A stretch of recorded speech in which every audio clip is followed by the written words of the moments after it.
most of us have never been in the concentration camp experience.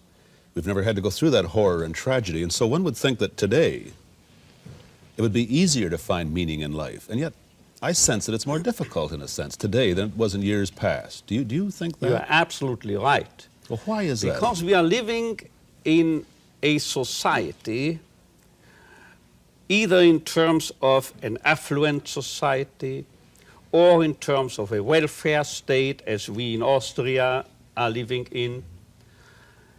Anyway, these types of societies virtually, or at least they are out, virtually to satisfy and gratify each and every human need, except for one need, the most basic and fundamental need operant in man, the need for meaning.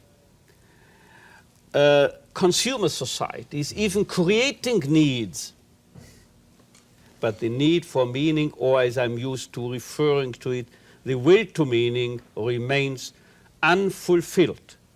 It's what I'm used to calling recently the unheard cry for meaning. You scarcely will find any reference to what is the most fundamental and basic concern of man. Neither pleasure nor happiness, nor power or prestige, but originally and basically his wish, his desire to find and fulfill a meaning in his life, or for that matter, in each single life situation confronting him. And if there is a meaning to fulfill, if he's aware, if he becomes cognizant of such a meaning, then he's ready to suffer, he's ready to offer sacrifices, he's ready to undergo tensions, stress, and so forth, without any harm being done to his health. But if there is no meaning available, no meaning in